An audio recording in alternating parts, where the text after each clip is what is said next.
All right, for today's show, I'm excited about showing you guys my experience at Death Valley National Park. What a cool place that is. A lot of people are like, Death Valley, isn't that just a nasty desert? It's got the word death in it. I don't want to go there. No, you should definitely check out Death Valley. It is really cool and unique.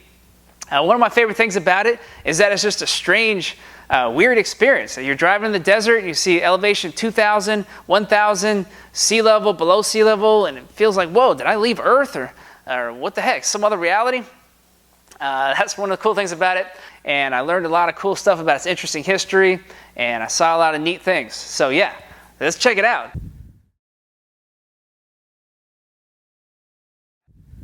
All right, I'm here at Badwater Basin. This place is awesome. This is the lowest point in North America, 282 feet below sea level. How cool is that? Look at this sign up on the cliff. It says sea level, 282 feet above us. Awesome. The way this place got its name is from this water here. There's some springs, and I'm sure people got excited. You know, no water in the whole area. You see some water. Awesome. We can drink it, right? Bummer. Too salty to drink. There's some pickleweed, aquatic insects, and some larvae. But yeah, what a place, Badwater Basin. This is basically the most famous part of the park. I'm here along Artist Drive. It is appropriately named because look at this. It looks like an artist painted these hills beautifully. Great colors. Some interesting geology around here. Question is, why is Death Valley so low?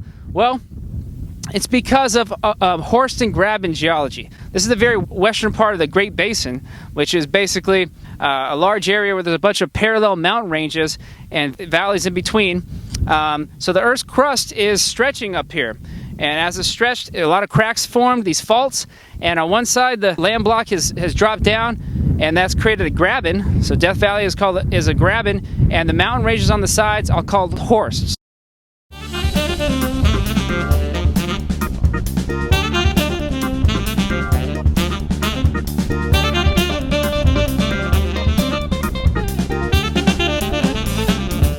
Why is this so low?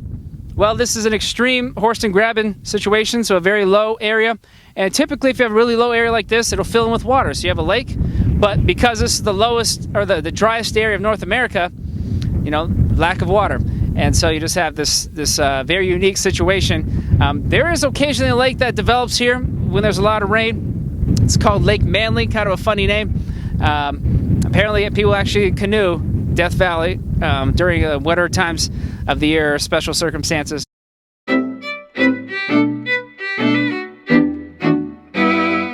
Summers in Death Valley are basically the hottest on Earth. This is a very famous thermometer because it records some ridiculously high temperatures in the summer.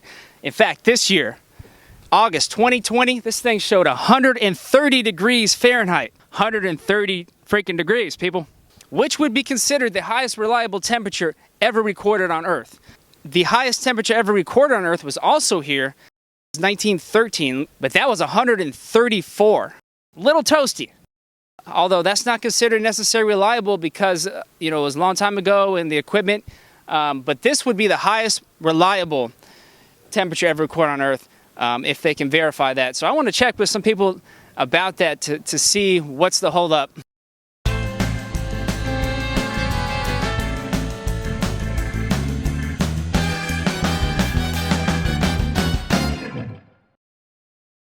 This actually is not through a National Weather Service approved thermometer. So that's not considered reliable. However, they do have a National Weather Service approved sensor nearby with the Park Service, and they are checking with that. It's basically, it takes about 9 months to review temperatures that high, check with the sensors to make that officially reliable. So yeah, why is Death Valley so hot? A lot of factors. Latitude is pretty low in the U.S. Elevation, look at this, 190 feet below sea level out here. Pretty crazy to be out in the middle of the desert and think that we're this far below sea level. So yeah, this is definitely high atmospheric pressure when you're this low in elevation. As you go down in elevation, of course, you encounter higher atmospheric pressure, and that compresses the air and it makes it hotter. Also, there are two mountain ranges to the west of here, as we have winds coming up from the west. On the other side, on the leeward side, as it goes down, air will dry out and warm up quite a bit. And also, we have the topography. This is a big valley. We've got pretty high mountains on both sides. And the heat sometimes can't really escape out of here. It like starts to come up the mountains and it cools a little bit, but then it will come back down in the valley and it'll re-warm. Also, there's a lack of vegetation around here. And so a lot of the sun's energy doesn't get absorbed by water, trees, grass, that kind of thing. It just goes right in these rocks, really warms it up. Ground temperature here has been absolutely ridiculous. One time it hit 201 degrees Fahrenheit. Nuts, right? Actually, frying eggs became a popular thing to do on hot days in Death Valley. A well-known video was seen on the internet of a park ranger frying an egg in a pan here, and a lot of people came to Death Valley with eggs to do it themselves. Unfortunately, many people didn't use pans, but instead they just fried them right on the pavement.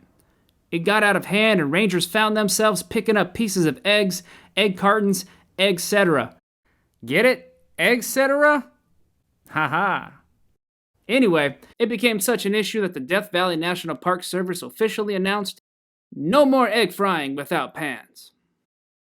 This thing is cool. It records weather information, and it has recorded some crazy hot temperatures, 125 upwards to like 130 degrees. So this right here has recorded some of the hottest temperatures on Earth. Pretty awesome. What is temperature really? We know it's a measurement of how hot or cold something is, but what does a reading of a certain temperature value actually mean? Well, when the particles, such as the molecules or ions, of a substance receive more heat, they move around more quickly. Some of these particles are cruising around faster than others, so the temperature is related to the average speed of those particles. In particular, it's a measurement of the average kinetic energy of the particles, because speed is directly related to the kinetic energy of them. So next time it's hot outside, tell someone, the particles in this air must be moving really quickly, huh? You could get an interesting response. Also, when particles of a substance move around more quickly, they end up moving more outward too, so the substance gets larger in volume. The original thermometers included liquid mercury in glass containers. As the temperature of the mercury increased, it expanded and moved upwards in the glass. By marking levels in the thermometer's glass, height values were able to be associated with certain temperature degrees. But that mercury stuff turned out to be kind of toxic, so they're like, maybe we shouldn't use this stuff anymore. Now we use digital thermometers. So how do they work? Well, they have a semiconductor in them called the thermistor. They use thermistors that have a decrease in electrical resistance when there is an increase in temperature. So electricity flows more easily when these thermistors get warmer. By knowing the relationship between the resistance and temperature of the thermistor's material, when the resistance is determined, the temperature is determined. Pretty interesting. Now we know. So one of the things that's awesome at Death Valley here is they actually named a mountain after us. Of course, I'm Mike Schwab. I'm Jenell Schwab.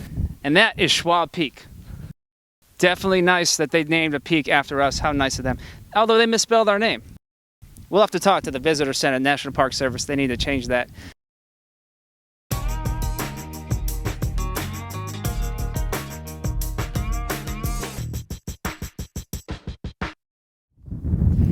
Not only is Death Valley one of the hottest places on Earth, or the hottest place, but it's definitely one of the driest places too. 1.94 inches of rain occur here annually. Why is it so dry? We've got two major mountain ranges to the west here. We've got the Sierra Nevada mountains, huge mountains, and then we have the Panama Range here in the western part of Death Valley.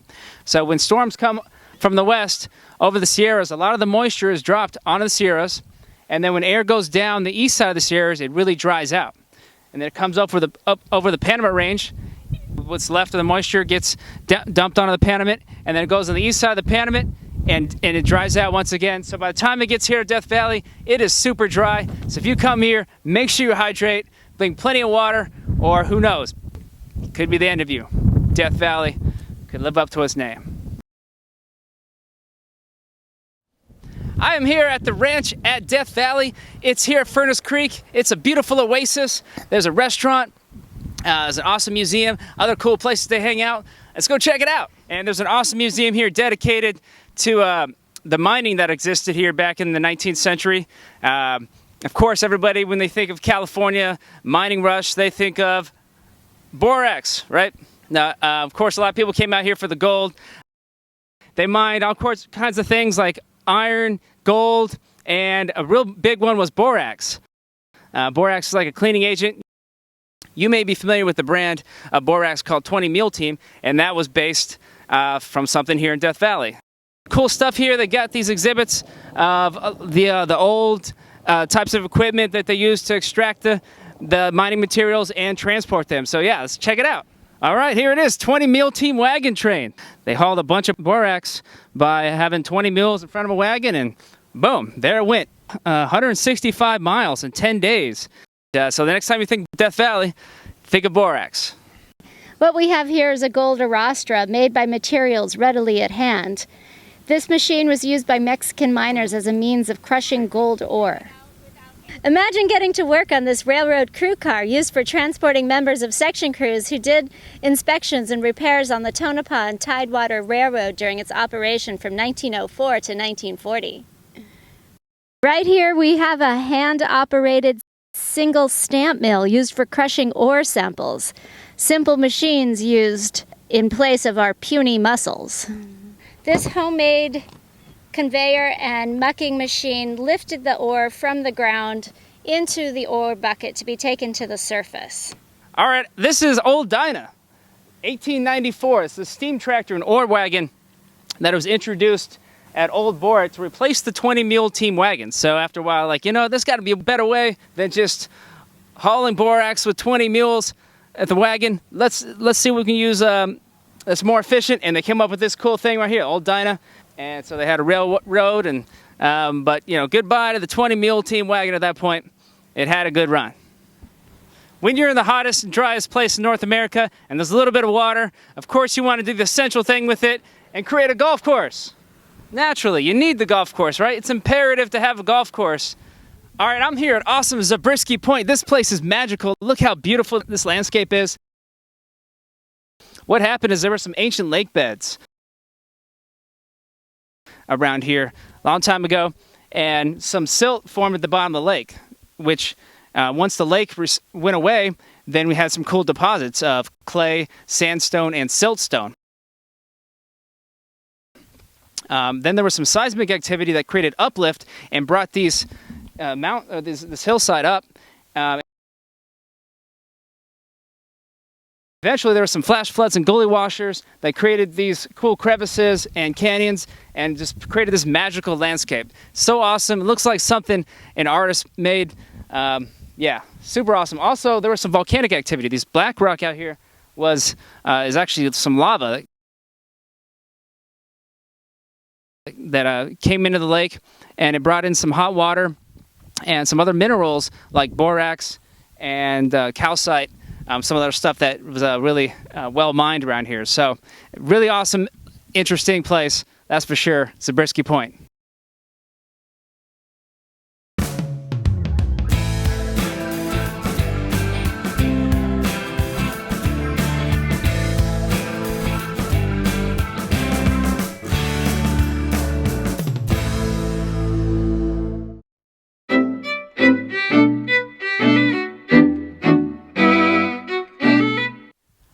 Something that's really awesome about this area is that, of course, this is the lowest point in North America around here, minus 282 feet.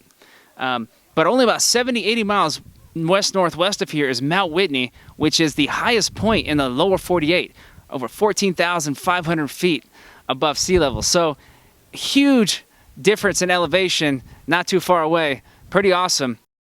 Of course, there wouldn't be any sort of like crazy run that goes from Death Valley to Mount Whitney, right? Actually, there is. It's the Badwater 135. It's an ultra marathon, 135 miles.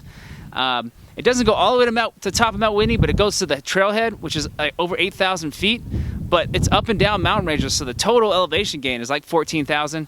And, you know, they want to do this more towards a nicer time of the year, right? No. They start these guys in Death Valley at the end of July. It's over 100 degrees when they start. And I mean, just running in general, 100 degrees seemed like a bad idea. But these guys go for it and they run up hills. And so if you're crazy and you're hardcore, Now, I'll pass, but hey, more power to you.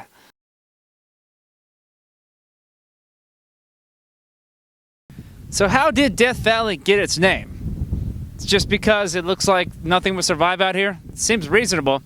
But the actual story involves some pioneers who were heading west. The story of the lost 49ers was not about the disappearance of football players. It involved a part of a large group of people with covered wagons who wanted to get to California for the gold rush. They heard there was gold in them there hills. But they got a late start out of Salt Lake City.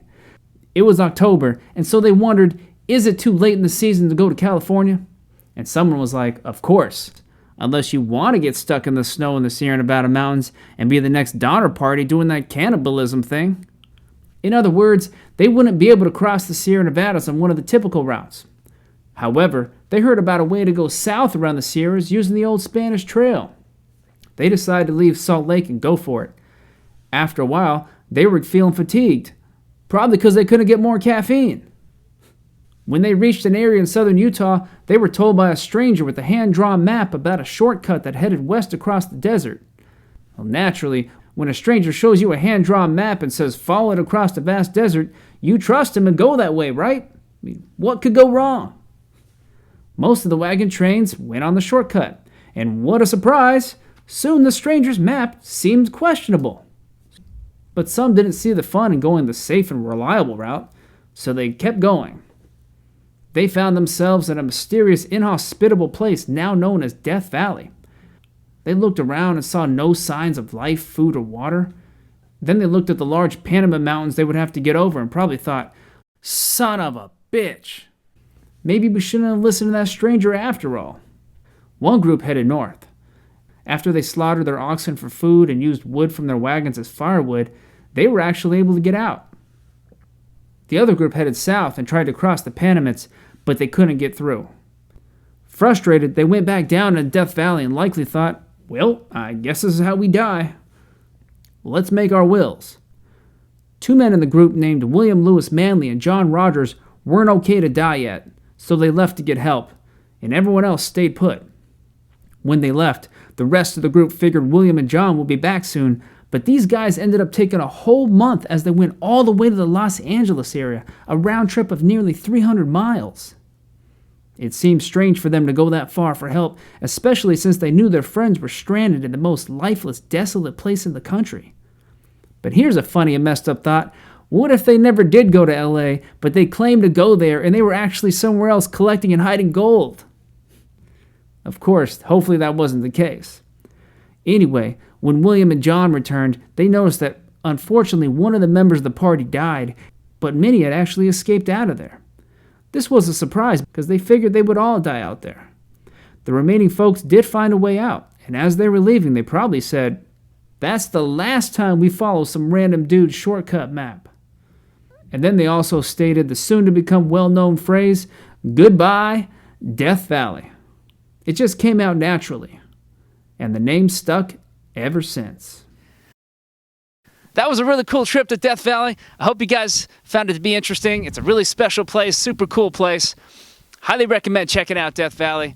There's so much to see. I didn't get a chance to see it all because it's a big park, but I had a lot of fun, learned some cool stuff, and I hope you had a good time too. As the pioneers first said it, when they named it initially, goodbye, Death Valley.